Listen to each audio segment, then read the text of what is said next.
First of all, welcome to today's seminar. Today we're going to be discussing 3 ways that you can improve your health completely free of charge while we're in the lockdown period.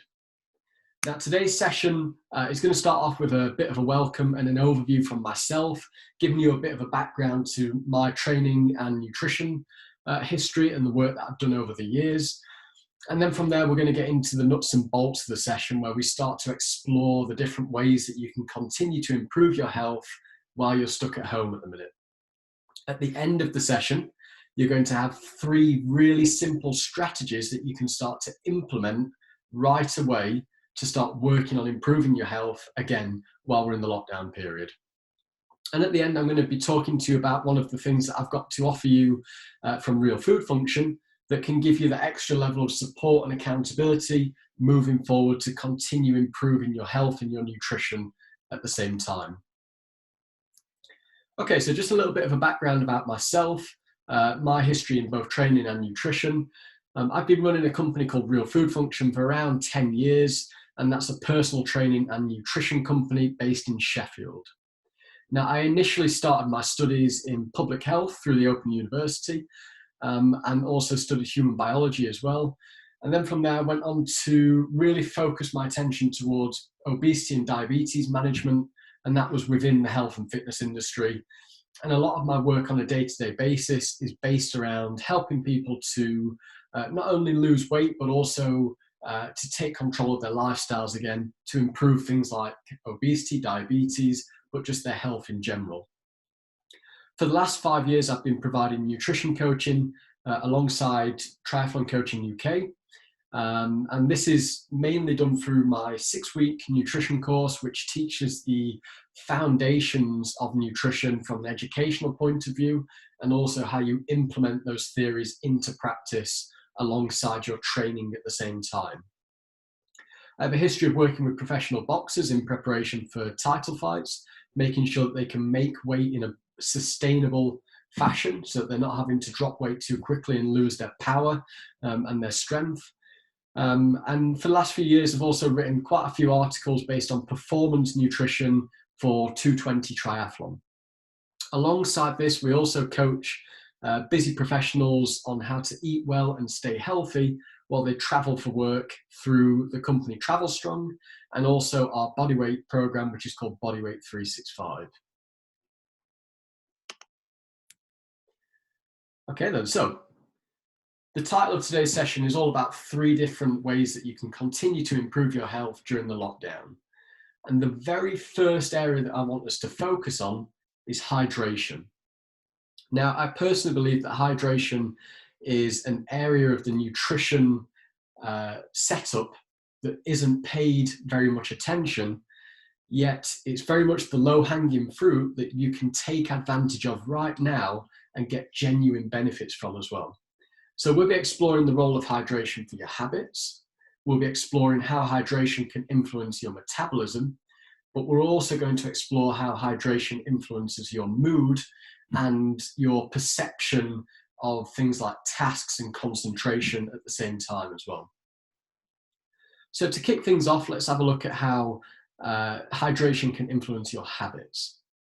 Now, there's lots of research out there looking at the benefits of hydration, not only for how it can influence the functioning of your body on a day-to-day basis, but also how it influences your food choices as well.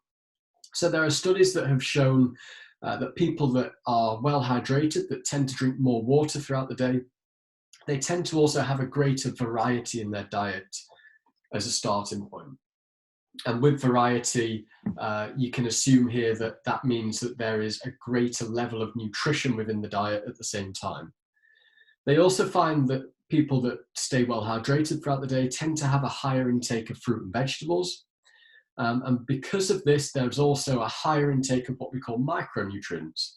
So you can think of your vitamins and your minerals, and the little chart at the top here shows you how that looks as well, with lots of different variety throughout the diet and the different micronutrients that you're picking up at the same time.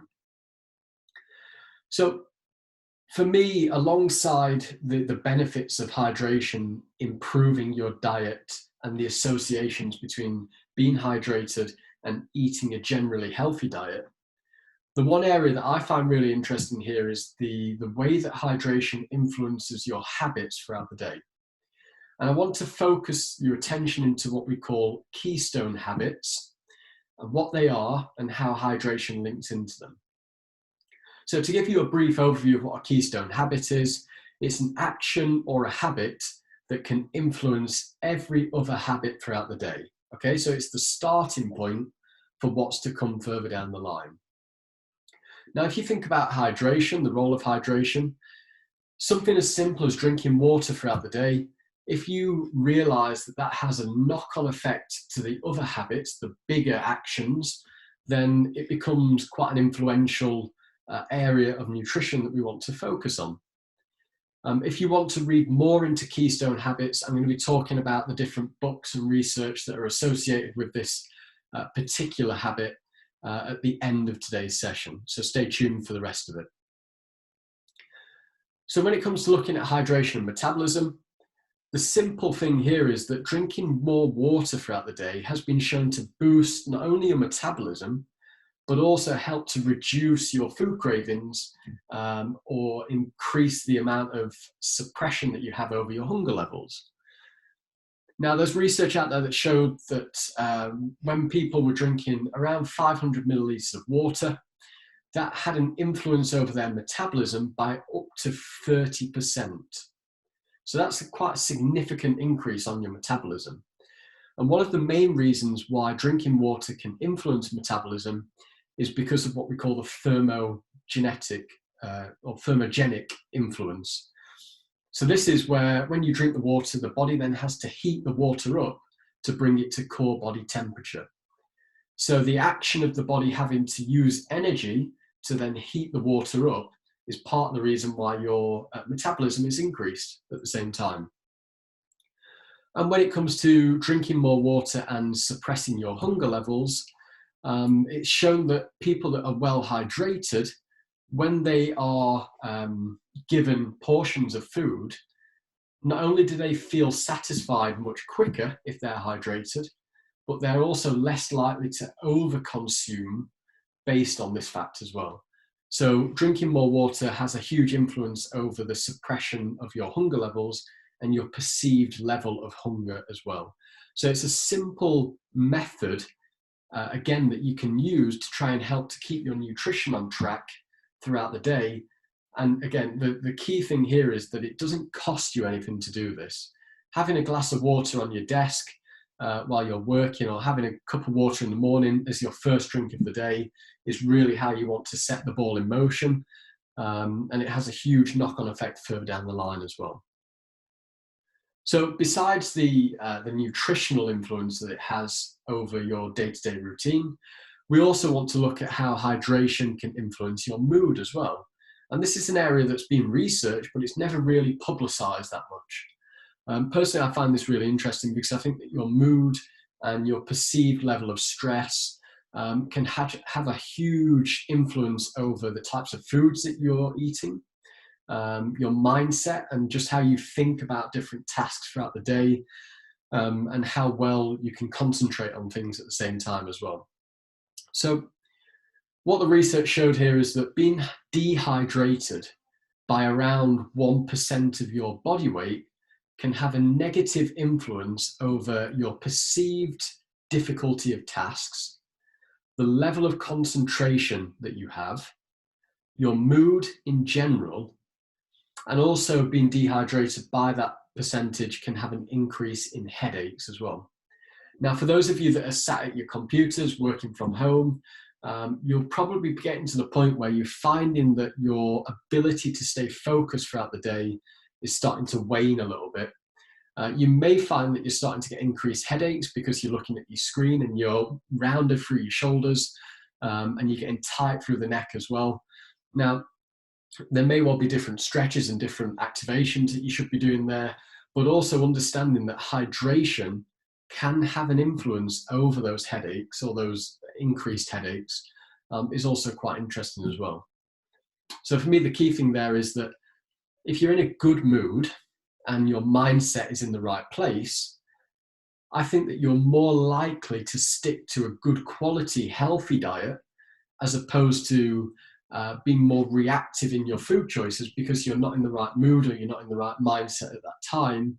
And therefore, you may well be more likely to get drawn towards those more processed foods, those comfort foods, and your eating habits become more reactionary as opposed to being proactive. Okay, so that's hydration in a nutshell. Okay, so the second area that I want us to focus on in today's session is meal planning. And there are three reasons why I think meal planning is important, and there are three things that I've personally learnt from following my own meal plans that I found really interesting again. So the first thing is that it gives you a higher level of structure to your diet. That's really important as a starting point, to have that structure and that guidance. The second thing, and this is something that I learned when I started doing my own meal plans and making sure that I was sort of sticking to them throughout the week, is that you can reduce your food bill significantly just from having that plan, having a list, and making sure that they are the things that you buy when you go to the shops. And the third thing is it gives you more accountability. So understanding how much food you need to be eating on a day-to-day basis in order to hit your targets, so whether that's weight loss or whether that's improved performance or a combination of the two, having that written down in a plan and understanding how to go about doing it gives you a higher level of self-accountability to know that what you're doing is right and that you're on track to hit your goals as well. So let's have a little bit of a delve into the structure side of things. I think that one of the biggest things around the increased structure that a meal plan gives you is that it helps you to create consistency. Okay, so just like if you had a training plan for when you go to the gym or when you go out and do a bike session or a swim session or a run, you know that having that structure to your week helps to drive up the level of consistency in your training. And the same is true from a nutrition point of view, in the fact that if you don't have a plan in place, then you're more likely just to sort of wing it as you go along and become more sort of reactive in your food choices, as opposed to knowing exactly what to do, when to do it, and how much of each product you need in your meals in order to hit your targets. And a meal plan is also more likely to raise your nutritional intake throughout the week as well, which is really important. You know, if you're thinking about how not only how you need to perform in a training session to make sure you've got the right levels of energy, but also how you fuel the body afterwards to make sure that you recover effectively and then you can go again the next day. That's a really important aspect that we should be exploring. I don't need to touch too much on reducing food bills, but it's just something that I personally noticed when I started meal planning for myself. A lot of this really just comes down to the fact that when you are shopping, you're just shopping for those specific items from the recipes. So instead of sort of aimlessly walking around the supermarket and dropping different things into your basket or your trolley, you see a significant difference in food bill at the same time. It also means that what you've got in the cupboards is the sort of things that you want to be eating on a day-to-day basis. So instead of having the temptation of the crisps, the biscuits, the snacks, etc., you know that what's available to you is going to be healthy or healthier, and therefore it's allowing you to stay on track to a higher level as well. And then the accountability that comes in from having specific targets in place as well. So you know full well that in order to hit your performance targets, you need to be making sure that you get those key sessions completed. And you need to be focusing on making sure that you can perform effectively within those sessions. And the way that you do that is you make sure that your recovery is as efficient as possible. And nutrition is, for me, the overwhelming driver behind whether or not you are going to recover and then fuel for the sessions effectively. So the accountability really comes in the fact that you know specifically how much you need to be consuming on a day-to-day basis, what that looks like from a carbohydrate perspective, protein and fats, and then how those meals are built together and exactly what you need to be doing as well. So that's our second point. It's meal planning, it's providing structure, it's reducing cost, and it's also giving you a high level of accountability as well. Okay, so our third and final segment to the seminar today is the role of sleep. Now, for me, again, a little bit like hydration, sleep is one of those areas that we don't pay enough attention to when we think about lifestyle, nutrition, and well-being in general. But it's really important because sleep quality has a direct impact on your performance the following day, your energy levels, your ability to manage stress, your ability to control your hunger hormones, and your ability to control your blood sugar response as well. Okay, so the very first point of call is looking at the influence of sleep over stress. And it's important to understand that stress is an entirely normal response for the body. So you don't want to get rid of all the stress, but what you do want to look at is how you control the amount of stress in your day-to-day routine to make sure that you're not under prolonged periods of stress. Because what we know is that when you're under prolonged stress, that's when it starts to become detrimental to your health, and it'll have a knock-on effect. Thinking about how your body, when it's overstressed, it has a lower immune response, so your immune system is less capable of functioning effectively. And there's lots of other knock-on impacts at the same time as well. But why this is important from a sleep perspective is the fact that too little or disrupted sleep can lead to a spike in your cortisol release within the body. So cortisol is a hormone that's released in response to stressful situations, as the image at the top shows with the caveman running away from the dinosaur. Our stress response nowadays is not quite the same as this, but it's the little things like your day-to-day routine. So meetings, time constraints, deadlines, family, making sure you've got time to do your training sessions, thinking about whether you've got the right foods in for your meals afterwards, all those little things that stack up one on top of the other that you may not perceive as being stressful, but actually they slowly build that level of stress throughout the day. What we want to try and do is understand what they are, but also how you can reduce the influence of them at the same time, and try and really manage the things that are manageable, and accept that some of these things will just be their par for the course, but there are some things that you can take control of. Now, the reason why it's important that we get enough sleep on a day-to-day basis is that you can reduce that cortisol spike. So if you're getting good quality sleep and you're getting sufficient sleep, then you're going to be reducing that stress load first of all. And that's quite important because what the research shows is that prolonged periods of stress and consistent elevated cortisol levels are also linked to things like increased hunger, first of all. So eating based on the stress response. Also increased fat storage, and particularly around the abdominal area. And also the increase in consumption of what we would call highly palatable foods or comfort foods. So again, a lot of research shows that in stressful scenarios, people are more likely to go for those highly palatable foods because they provide a very short-term satisfaction to the brain in order to dull the stress. Okay, but that is a short-term response. So we want to try and break these habits as much as possible and think a little bit about the stressors and how we can control them. And sleep is one of the first things that you can do to really take control of that situation. Now, we also want to look at how sleep can influence your hunger response as well. So in order to do this, we're going to look at the two main hunger hormones. The first one is called ghrelin, and you can think of that as your hungry hormone. So that's the hormone that is released and it drives up your hunger levels. Okay, so when ghrelin is released in the body, you start to feel hungry. And again, it's very natural. Like cortisol is very natural in the body, ghrelin is a very natural hormone that is released on a daily basis. The issue here is the fact that when you don't get sufficient amounts of sleep, or if you have disrupted sleep, the amount of ghrelin that is released, so the amount of that hungry hormone that's released in the body, is increased.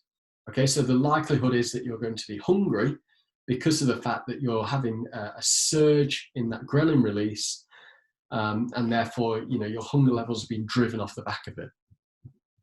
The second hormone is called leptin. And you can think of leptin as the hormone that helps to switch off your hunger response. Okay, so normally when you eat foods and you eat a meal, when you eat those foods, they trigger a leptin response in the body. And when leptin levels hit a certain level, you become satisfied. So it's the satisfaction side of eating, and it allows you to downregulate your hunger levels and it switches off.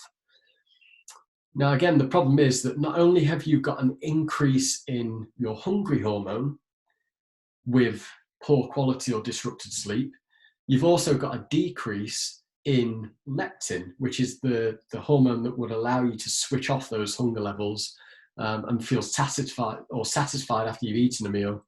So it's a little bit of a double whammy, because not only is your hunger hormone driving up, your response mechanism is downregulated, and therefore the likelihood of you feeling hungry, overeating, having less control over stopping yourself eating is obviously exaggerated as well there. So again, this is part of the reason why personally I feel that we should be taking at least an interest in sleep, and trying to understand whether our sleep is optimal, and what we can start to do, some simple strategies that we can start to implement in order to get control of things. Because if you can, and you start to understand that not only can you control one of these stressors on a day-to-day basis, you can also start to control the hunger hormones that are going to help you to stay more stable and within balance throughout the day as well. Now, the third section with regard to sleep is the influence over your blood sugar response. So when you eat foods, and predominantly when you eat carbohydrates, you have a surge in your blood sugar levels. Again, this is entirely normal. And what happens here is that when your blood sugar levels surge, as you can see on the graph here, you also get a response from a hormone called insulin. And insulin's job is basically to attach itself to those sugar molecules within the blood system and then circulate the energy around the body to the brain, to the working muscles, and it helps to deliver those particles of energy around the body. Now, unfortunately, what happens again is that if your sleep quality and quantity are not in the right area, then the sensitivity of insulin, and therefore its ability to attach itself to those sugar molecules and circulate the energy to the areas of the body where it's needed, is downregulated. Okay, so your sensitivity starts to drop down, which basically means that your body has to then start producing more insulin to deal with the foods that you're eating. So your insulin level starts to surge, so you have more insulin circulating around the body, but unfortunately it's just not as efficient at doing its job as it normally would be. Now, again, what we know from the research is that particularly if you have not only high cortisol levels for prolonged periods of time, but also high insulin levels for prolonged periods of time, your body is more likely to store the extra energy that you consume in the fat cells. Okay, so it's more likely to create what we call a lipogenic environment, which is a fat storage environment, where you're more likely to store that extra energy that you consume as fat in the body. Now, we know not only from a performance perspective within triathlon, but also just from a general health and well-being perspective, that you don't really want to be carrying too much body fat around. There's a certain percentage that you do want, but you don't want those levels to be too high.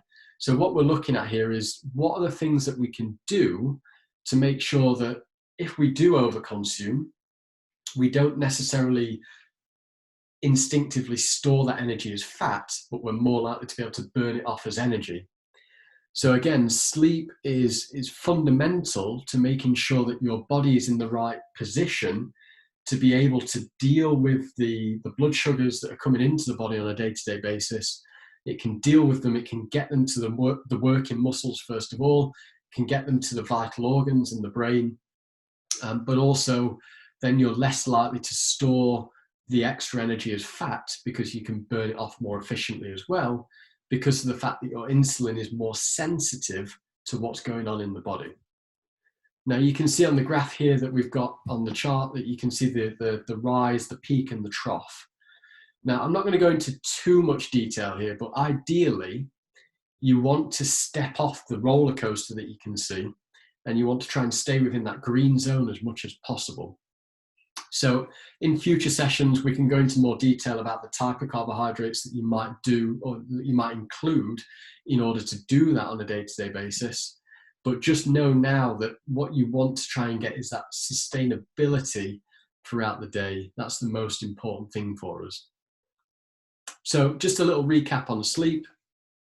First of all, it's really important to make sure you're getting enough sleep, and the quality of your sleep is where you want it to be, because it has an impact over your ability to deal with stress and the stress release hormones at the same time. In the same fact, it has an influence over your hunger hormones. So it can control whether or not your hungry hormone is elevated and your response hormone is downregulated. And again, it helps you to create more balance throughout the day. And finally, it gives you or your body a better position to deal with the blood sugars that come in and deal with them effectively, instead of being downregulated and not being able to take them to the areas that you need as efficiently. So that's sleep in a nutshell. Okay, so like I said at the start of the seminar, I'm going to leave you with 3 different things that you can go away and work on right away. These are things that you can implement right away. So when it comes to hydration, we touched on the theory of keystone habits. And I just want to use this little analogy of the dominoes here to explain why I feel like starting your day with a glass of water is one of the most important things you can do from a hydration perspective. And it's based on the fact that a small win in the morning can help you build momentum throughout the day. So what we're looking at here is the first domino has the ability to push over a domino that's 1.5 times its size.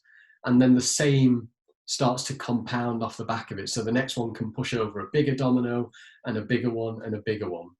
And this is just thinking about your day-to-day routine and how momentum builds, and why momentum is important, not only from a training perspective, but also from a nutritional perspective as well. If you can start with that small glass of water in the morning, so when you put the coffee machine on, or when you boil the kettle to make a brew, then have a glass of water at the same time. It just sets the wheels in motion, first of all, okay? So it starts the whole process of keeping your hydration levels going throughout the full day, but also we know that it helps to improve your cognition, so your ability to deal with tasks on a day-to-day basis, your mood, your level of concentration, and also energy levels at the same time as well. So that's the first thing that you can go away and work on.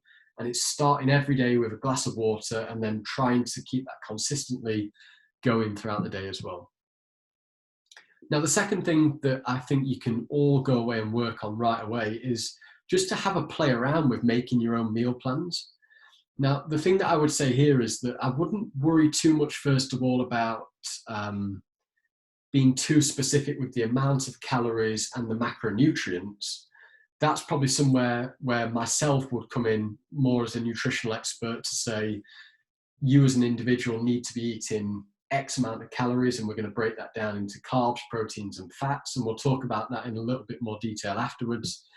But for yourself right now, there is nothing stopping you from creating a meal plan to give yourself more structure and more guidance to stick with as a starting point. I also think that you'll learn quite a lot from the meal planning process.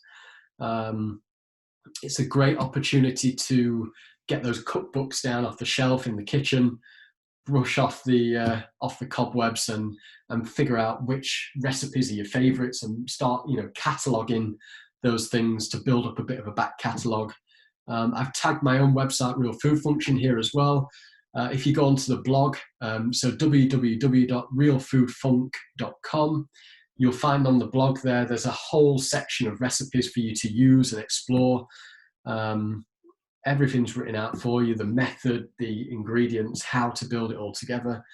And then alongside my own website, obviously the internet is an infinite supply of recipes. So, make yourself a bookmark and keep starring those recipes that you want to use on a day-to-day basis, and just have a play around with building that to start with. Now, the final thing is when it comes to sleep, I think that first of all, with sleep, you will know whether or not you get good quality sleep on a day-to-day basis, i.e. if you wake up in the morning and generally get out of bed feeling quite refreshed and full of energy and ready for the day, then I think you can probably assume that your sleep quality and your sleep quantity is pretty much where you want it to be. But if you find that you struggle with sleep and you feel like you are relatively sluggish in the morning, you find that you don't wake up very quickly, I think that tracking your sleep can be quite interesting. And I think it can give you a lot of insight into what's actually going on, i.e. how many hours of sleep are you getting, and then what does that look like from a quality perspective. We don't need to go into too much detail now. Again, we can discuss this in more detail in other sessions, but looking at how you transfer through the sleep cycles in an evening is going to be an important aspect of how you feel when you wake up in the morning. So there are different ways that you can do this. I personally use an app called Sleep Score. If you Google Sleep Score, you can download the app onto your phone for free.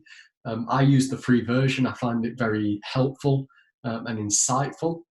But if you have a Fitbit or an Apple Watch, then these devices will also track your sleep as well. So I would probably say the way to approach this is that you do 5 to 7 days of tracking, and then sort of have an overview of what the averages are and what things look like, and then you can try and build some trends off the back of it. Try not to get too carried away with tracking your sleep consistently over a longer period of time. You just don't want to get drawn into being overly analytical with the numbers sometimes, because that can influence whether or not you actually get good quality sleep, because you might be thinking about it too much. So I think you have to be aware of your own personality here, and whether tracking your sleep is going to be beneficial or not, just to learn from it. If you feel like you're going to get overwhelmed by it, then maybe just leave this one to one side for a while. But again, it's a way of building more knowledge and building more understanding, and again, building structure. Just like the meal plan can build structure, and just like drinking water can build momentum, it's another step that you can take to improve your health, improve your well-being, and improve your performance in your training sessions at the same time. Okay then, so just as a side note at the end, I just want to talk to you about one of the offers that I have on at Real Food Function at the minute. This is a 30-day nutrition challenge. Okay, so this is really for the guys out there that you feel like you want a bit more structure, you feel like you want more support and guidance in your nutrition while we're in the lockdown period. So the 30-day nutrition challenge starts off with an initial consultation with myself, where we'll be on the phone or on Skype or Zoom, and we'll be discussing where your nutrition is right now, where you feel like your pitfalls are, and the key goals that you want to be working on as well. So that might be weight loss, it might be improved performance, it might be a combination of the two. It might just be that you feel like you want to get more consistency in your diet on a day-to-day basis, and you want to understand what that looks like from a planning perspective, and what your calorie intakes and your macronutrient intakes should be like in order to hit your goals as well. Off the back of that, you'll keep a 3-day food diary that you'll send across, and then have that reviewed with feedback. And this allows me to then start building your initial meal plan. Okay, so within the 30-day period, you'll be getting 2 7-day meal plans. So you get one at the start of the process, and then around halfway into it, we'll then do a review and build you a brand new meal plan. So you've got lots of variety with the recipes. The key thing is that the meal plans will be built specifically in order for you to hit your calorie targets and your macronutrient targets, okay? So you're going to understand, or you have to understand, that in order to hit your goals, so again, weight loss, performance, combination of the two, you need to be getting the numbers in the right sort of ballpark, first of all, in order to reach your goals effectively. So that's where the meal planning really comes into its own. It shows you what the numbers look like with regard to the food that you eat throughout the day. And you can see a few different images of the different types of recipes. So we've got a granola recipe on there. The second one in is a chickpea and cauliflower curry, which is like a satay style flavor, which is absolutely amazing. I'm a big fan of omelets, so lots of different omelet styles. And then the third one is a salmon stir fry, using things like soy sauce, miso, and honey and garlic. So loads of flavor into these recipes. I think the important thing to understand is that all of these recipes, they're not quote unquote diet foods that you'll be eating. This is real food. This is food that's going to give you nutrition, give you energy, but help you to stay on track to hit your goals effectively. And one of the important parts of this course as well is that throughout the 30 days, you'll also be getting daily nutrition seminars. So short nutrition clips between 3 to 5 minutes talking about different nutrition educational elements. At the bottom here, you can see there's a little clip about why you need to control your blood sugar response. And we spoke a little bit about this in the session already.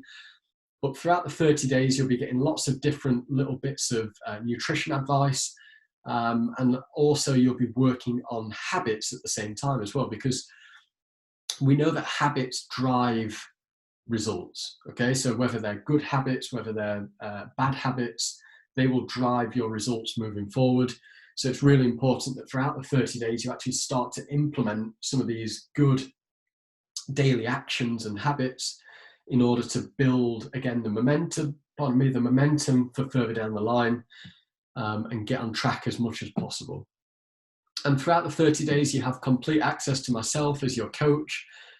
You'll have an account created on our coaching app that will give you all of your targets, your meal plan, and the educational content. There's also a messaging system within there as well, just like you use on Train Exhale, where you can ask questions on a daily basis. You can also use email as well. So the conversation stays consistent throughout the 30 days. And right now we're offering this product for £75 as well. So as a TC UK athlete, if you want to take advantage of this, please make sure that you get in touch. My email address is John, spelled Jon, at realfoodfunk, so REALFOODFUNC.com. I'll attach that further down the line as well. Please make sure you get in touch. Even if you're not interested in taking on the 30-day nutrition challenge, but you might have a question with regard to nutrition, again, please make sure that you ask them, and I'll do my best to answer all of them for you. And I look forward to seeing you all in the future nutrition sessions as well.